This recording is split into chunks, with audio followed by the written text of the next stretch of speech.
Good afternoon to all of you. Today we are going to discuss important topic of BSc Part 1, Semester 2, Maxwell Displacement Current. Actually, Maxwell Displacement Current is based on the Maxwell Ampere's law, which is given by Ampere, integration BdL equal to mu 0 I. So here we will study the different term which is added by the Maxwell in Ampere's law, Z dash, or we can say the displacement current. Okay, so first of all, आप सभी को मालूम है कि ampere का जो नियम था उसके अनुसार कि स्थायी धारा के लिए धारा प्रवाह से उत्पन्न चुंबकीय क्षेत्र में किसी भी बंद वक्र का जो रेखीय समाकलन होता है ना, जो हम कहते हैं कि कर्व लीनियर इंटीग्रेशन होता है, वो म्यू जीरो इंटू आई के इक्विवेलेंट होता है।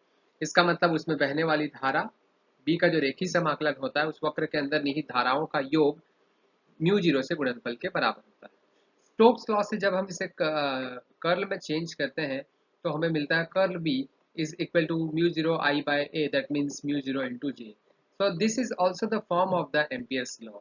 यह भी एक एम्पियर्स नियम का क्या है, रूप है।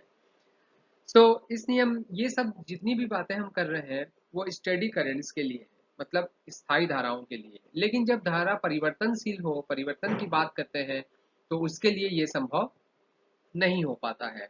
चलिए इस इक्वेशन के दोनों डाइवर्जेंस अगर हम लें तो डाइवर्जेंस लेने से divergence J is equal to divergence curl B upon mu zero. That means mu zero को हमने क्या किया है, ट्रांसफर किया है। So 1 upon mu zero delta curl, that means cross product. So we know ये इसका जो वेक्टर हमने पढ़ा है ट्रिपल प्रोडक्ट, उसके अकॉर्डिंग इसकी वैल्यू क्या हो जाती है, zero, that is by zero. तो divergence J is equal to zero. Actually ये ही आपका कंटिन्यूटी इक्वेशन है, किसके लिए, स्टेडी करंट के लिए ये कंटिन्यूटी इक्वेशन माना जाता है। नेक्स्ट हम आगे बढ़ते हैं कि हमें अगर जो चार्ज का डिस्ट्रीब्यूशन है, आवेश का वितरण है, यदि वो समय के साथ परिवर्तन है तो हम क्या कहेंगे, तो उसके लिए नॉन स्टेडी करंट के लिए charge density rho is a function of time and d rho by dt is not equal to 0. So the equation of continuity divergence J जो है वो किसके इक्विवेलेंट होगा, minus D rho by d T के equivalent होगा। जो संधारित्र वाला हम उदाहरण लेते हैं कि संधारित्र को चार्ज करना और डिस्चार्ज करने वाला उदाहरण लेते हैं, उसके हिसाब से अगर देखें तो हम ये समझ सकते हैं कि किसी भी आवेश का वितरण यदि समान ना हो तो उससे संबंध विद्युत और चुंबकीय क्षेत्र समय के साथ क्या होता है, बदलता है ना। तो आवेश घनत्व रो और समय टी का जो फंक्शन है वो कभी भी जीरो के बराबर नहीं होगा, और जो हमारा कंटिन्यूटी इक्वेशंस होगा वो divergence J is not equal to zero होगा। तो हमको एक मॉडिफिकेशन फॉर्म चाहिए, उसका एक नया रूप चाहिए। तो modification of Ampere's law for non steady current के लिए, तो इसके लिए क्या करना होगा कि हमें जो नॉन स्टेडी की बात हो रही है, जो एक टाइम के साथ वेरिंग वाली बात हो रही है, उस टर्म को ऐड करना पड़ेगा। So we shall have add a time varying term on the right side of the equation and this term is here Zs, जिसको हमने यहाँ पर किससे दर्शाया है, Zs से दर्शाया है। ठीक है, तो हम आगे बढ़ते हैं इसमें कि Zs को हमको ज्ञात करना है, जो कि समय पर क्या करता है, निर्भर करता है ना, जो कि समय के साथ आपका चलता है। तो अब क्या हुआ, डिस्प्लेसमेंट करंट जो है उसका कॉन्सेप्ट आया। तो डिस्प्लेसमेंट करंट का जो कॉन्सेप्ट आया वो एक्चुअली मैक्सवेल ने माना। मैक्सवेल ने क्या कहा कि किसी भी कंडक्टर वायर में जब हम करंट फ्लो करते हैं तो उस प्रवाहित धारा के कारण चुंबकीय क्षेत्र उत्पन्न नहीं होता, इसके साथ साथ बल्कि इसके अतिरिक्त निर्वात में भी परिवर्ती क्षेत्र के कारण चुंबकीय क्षेत्र उत्पन्न होता है। तो एक रीजन नहीं है, और भी एक रीजन उन्होंने बताया। अतः परिवर्ती क्षेत्र में कुल चुंबकीय क्षेत्र बी जो हम बोल रहे थे, है ना, वो बी एक्चुअल में सिर्फ बीडेस के बराबर नहीं होगा। इसका मतलब जो स्वतंत्र धारा प्रवाहित करते हैं उसके कारण जो चुंबकीय क्षेत्र उत्पन्न होगा केवल उतना ही नहीं होगा, बल्कि परिवर्ती क्षेत्र के कारण जो चुंबकीय क्षेत्र होगा उसके कारण भी बीडेस जो होगा वो यहाँ पर होगा। तो आप लोगों को ये समझ में आ रहा होगा कि B is not only equal to the B dash but also b double dash is present here, because b double dash that means varying due to the varying field electric field is generated, sorry magnetic field is generated। तो हम ये कह सकते हैं कि Faraday का जो विद्युत चुम्बकीय प्रेरण का नियम था, है ना, उस पर उसके अनुरूप ही हमें ये नियम भी मिल रहा है। तो देखिए यहाँ पर बीडेस क्या है। BDS is the magnetic field produced by the free current in the conductor, जो कि हम पहले से जानते हैं। Now B double S is the magnetic field produced due to the varying electric field. So varying electric field generate the magnetic field and Faraday also called, अगर varying electric field magnetic field generate कर रहा है तो varying magnetic field definitely electric field क्या होगा, generate करेगा। तो ये बात यहाँ पर clear है हमें। सो अगर हम फैराडे के नियम के अकॉर्डिंग चलते हैं और ये मानते हैं, है ना, तो उस कंडीशन में क्या होगा। तो देखिए फर्स्ट टर्म जो हमारा था वो ड्यू टू फ्री करंट था। So curl B dash equal to mu zero J free and curl B dash equal to mu zero J D. This J D is called the concept of displacement current. Okay, so curl B equal to curl B dash plus curl B double dash and curl B equal to mu zero is common from J free and JD, that means J free and JD. So this is the actually different term, the extra term which was added, time varying term on the right side of the equations. Okay, now expression for the displacement current. So according to Faraday, जैसा कि हमने लिया था कि परिवर्तित चुंबकीय क्षेत्र में एक कुंडली हमने रखी है। किसी क्षण यदि उस स्थान पर चुंबकीय क्षेत्र B, तो उस क्षण कुंडली से बद्ध फ्लक्स का जो मान होगा ये हम भली भांति जानते हैं, pi is equal to surface integration BdA. Okay, now according to the Faraday's law, second law, E is equal to minus d pi by dt. This value of the phi is substituted in here, BdA is equation number 2. लेकिन यदि परिवर्तित चुंबकीय क्षेत्र के कारण उत्पन्न विद्युत क्षेत्र E है ना, अगर चुंबकीय क्षेत्र के कारण उत्पन्न विद्युत क्षेत्र E है, तो कुंडली के लूप के अनुदिश विद्युत क्षेत्र का अगर हम रेखीय समाकलन करें तो डेफिनेटली वो E होगा। ये भी तो हो सकता है, क्योंकि परिवर्तित चुंबकीय क्षेत्र के कारण यदि उत्पन्न विद्युत क्षेत्र है, तो अगर हम E निकालना चाहें उसके लिए तो हम इसे EDL लिख सकते हैं। सो इस E की वैल्यू हम यहाँ पुट कर देते हैं इक्वेशन नंबर 2 में, तो हमें मिल जाएगा EDL equal to minus D by D T BDA।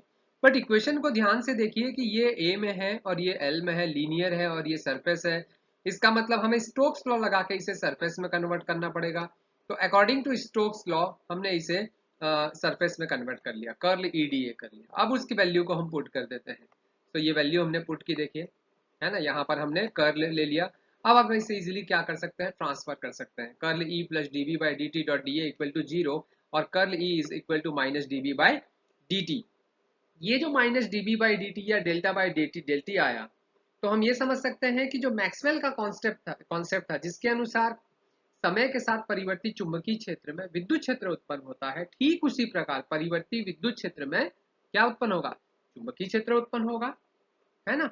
और E व B के साथ संबंधों में क्या होगी, सममिति होगी। इसका मतलब अगर हम curl E equal to B के रिलेटेड लिख रहे हैं तो डेफिनेटली कर्ल B को E के रिलेटेड लिखेंगे।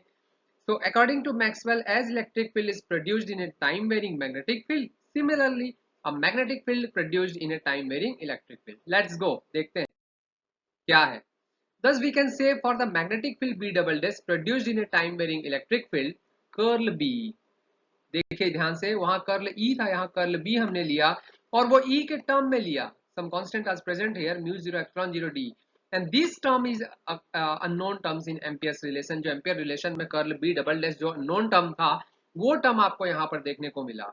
Is it clear? तो वो टर्म हमको देखने को मिला। अब हम इक्वेशन नंबर 1 में यदि ये वैल्यू पुट करते हैं, हम देख सकते हैं कि curl B plus curl B dash plus curl B double dash, then after substituting this value we get curl B double dash equal to mu 0 epsilon 0 dE by dt, and mu 0 common, we get J free epsilon 0 dE by dt। और comparing equation number 1, this equation number 1 and 5, we get the value of displacement current JD, and JD is equal to epsilon 0 dE by dt। definitely JD is equal to जो आपका JD आपका यहाँ पर था, वो JD की जगह हमारे पास जो वैल्यू आई है वो mu 0 को छोड़ के जो वैल्यू होगी वो पूरी होगी, जो कि epsilon 0। and we know epsilon 0 is equal to d। d is the displacement vector, जिसे हम कहते हैं विस्थापन सदिश। इसलिए इस धारा को जो नाम पड़ा है वो एक्चुअल में क्या पड़ा है, विस्थापन। आपका जो धारा है, कॉन्सेप्ट जो है वो किसका पड़ा है, विस्थापन धारा का कॉन्सेप्ट पड़ा है, करेक्ट। अब हम इसे प्रूफ करके देखेंगे कि अगर Ampere's law for non study currents हम निकालना चाहें तो ये हमारा एम्पियर्स लॉ था। इसको हम डाइवर्जेंस, इसको हम एच के फॉर्म में कैसे लिख सकते हैं, देखिए ये आपका वैल्यू था, डी के फॉर्म में ये था, म्यू जीरो को ट्रांसफर किया, B by mu zero is equal to what, H. So हमने यहाँ पर एच लिखा, J free d D by D t आया। ठीक है, अब हमने दोनों साइड, जो ये हमारा जो मेन था उसमें हमने दोनों साइड क्या ले लिया, डाइवर्जेंस ले लिया, जिससे डाइवर्जेंस कर्ल भी इक्वल टू डाइवर्जेंस वाला ये दोनों पोर्शन हमारा आ गया। करेक्ट। अब डाइवर्जेंस कर्ल भी हम जानते हैं, delta dot delta cross B, that means zero होगा। So divergence mu zero J free plus divergence mu zero epsilon zero d E by dt, that means delta dot delta cross B is equal to zero, since that is why here we write. So mu zero divergence j free is equal to minus mu zero epsilon zero d by dt, divergence E only after transfer we get mu zero cancel, so divergence j free is equal to epsilon zero d by dt divergence E। But E जो है उसे Python equation में हम rho upon epsilon zero लिखते हैं, तो in the place of E हम लिख सकते हैं कि d rho by d t, epsilon zero क्या हो जाएगा, cancel, so divergence J free is equal to d rho by d t. So divergence J free plus d rho by d t is equal to zero. ये आपका main जो continuity का equation आया है ना, वो आपका ये इक्वेशन होगा, जिसको हम कह सकते हैं परिवर्ती धारा के लिए, नॉन स्टेडी करंट के लिए सांतत्य समीकरण। तो ये आपका प्रूफ भी हो रहा है कि जो हमने बात की थी equation of continuity for non steady current, तो